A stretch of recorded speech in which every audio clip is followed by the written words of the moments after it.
Shalom bagi kita semuanya. Firman Tuhan untuk kita hari ini dari Maliaki pasal 3. Lihat, aku menyuruh utusanku supaya ia mempersiapkan jalan di hadapanku. Dengan mendadak Tuhan yang kamu cari itu akan masuk ke bait-Nya. Malaikat perjanjian yang kamu kehendaki itu sesungguhnya ia datang. Firman Tuhan semesta alam.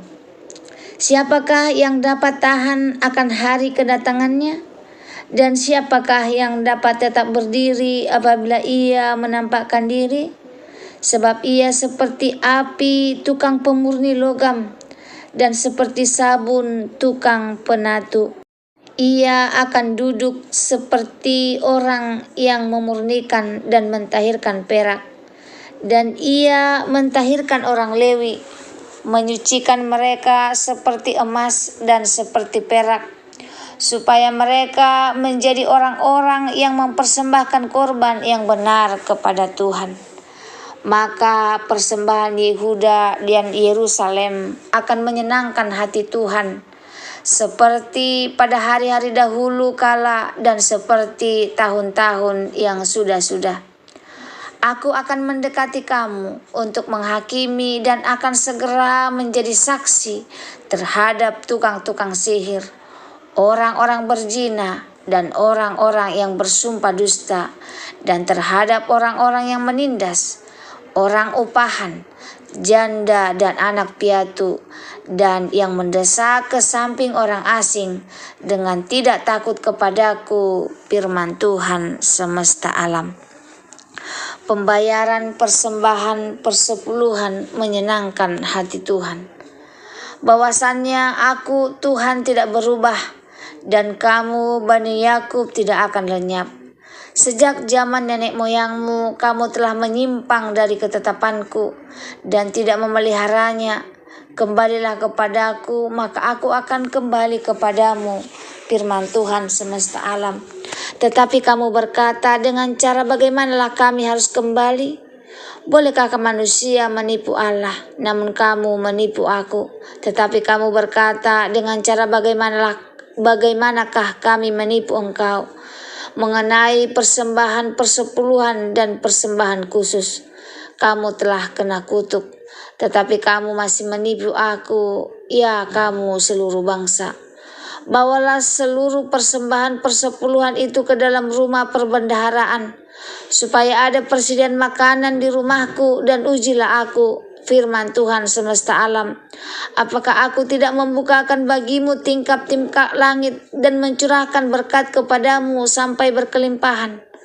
Aku akan menghardik bagimu belalang pelahap, supaya jangan dihabisinya hasil tanahmu, dan supaya jangan pohon anggurmu di padang tidak berbuah bagimu, firman Tuhan semesta alam. Maka segala bangsa akan menyebut kamu berbahagia, sebab kamu ini akan menjadi negeri kesukaan, firman Tuhan semesta alam. Kemenangan terakhir bagi orang benar. Bicaramu kurang ajar tentang aku, firman Tuhan. Tetapi kamu berkata, apakah kami bicarakan di antara kami tentang engkau? Kamu berkata, adalah sia-sia beribadah kepada Allah. Apakah untungnya kita memelihara apa yang harus dilakukan terhadapnya, dan berjalan dengan pakaian berkabung di hadapan Tuhan semesta alam?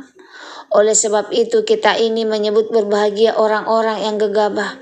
Bukan saja mujur orang-orang yang berbuat fasik itu, tetapi dengan mencobai Allah pun mereka luput juga. Beginilah, berbicaralah satu sama lain orang-orang yang takut akan Tuhan. Tuhan memperhatikan dan mendengarnya. Sebuah kitab peringatan ditulis di hadapannya bagi orang-orang yang takut akan Tuhan dan bagi orang-orang yang menghormati namanya. Mereka akan menjadi milik kesayanganku sendiri, firman Tuhan semesta alam. Pada hari yang kusiapkan, aku akan mengasihani mereka, sama seperti seseorang menyayangi anaknya yang melayani dia. Maka kamu akan melihat kembali perbedaan antara orang benar dan orang fasik, antara orang yang beribadah kepada Allah dan orang yang tidak beribadah kepadanya.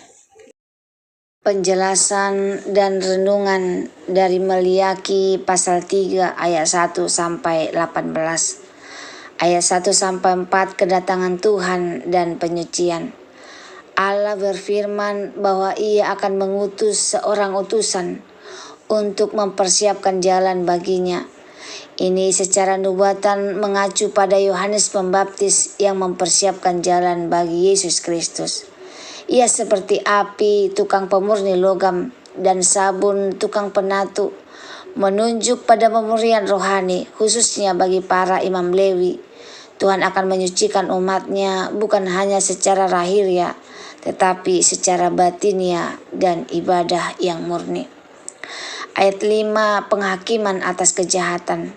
Tuhan akan datang bukan hanya untuk menyelamatkan tetapi juga menghakimi. Menghakimi tukang sihir, pejina, sumpah dusta, pekerja, penindas pekerja, janda, yatim piatu, dan orang asing. Tuhan peduli terhadap keadilan. Ini pengingat bahwa iman yang sejati harus disertai keadilan dan belas kasih. Ayat 6 dan 7, kesetiaan Allah dan ajakan pertobatan. Aku Tuhan tidak berubah. Ini menegaskan bahwa meski umat berubah, Allah tetap setia pada janjinya. Ia mengundang umatnya kembali kepadanya. Ayat 8-12 tentang persepuluhan. Umat Israel menahan persepuluhan yang seharusnya untuk rumah Tuhan.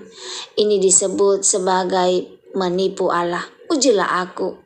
Apakah aku tidak membukakan tingkap-tingkap langit? Ayat ini unik karena Tuhan mengundang umatnya untuk mengujinya dalam hal ketaatan finansial dan menjanjikan berkat melimpah. Ayat 13-15 keluhan orang fasik.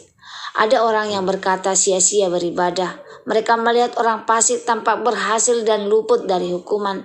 Ini menggambarkan krisis iman akibat melihat kejahatan yang seolah tidak dihukum. Ayat 16-18 penghiburan bagi orang yang takut akan Tuhan. Orang-orang yang takut akan Tuhan berbicara satu sama lain dan Tuhan mendengar.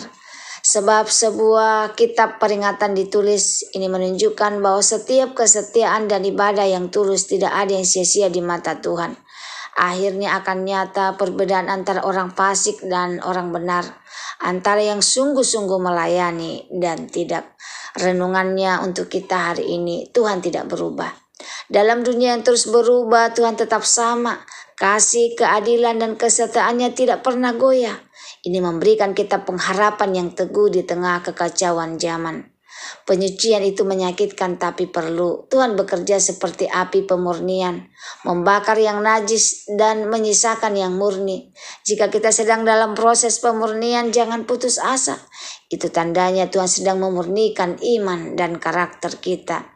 Kesetiaan dalam memberi. Perpuluhan bukan sekedar kewajiban, tetapi bentuk kepercayaan dan penghormatan kepada Allah sebagai sumber segala berkat. Tuhan mengajak kita percaya bahwa memberi kepadanya tidak akan membuat kita kekurangan. Jangan iri pada orang fasik. Ketika orang fasik tampak berhasil, ingatlah Tuhan tidak lalai.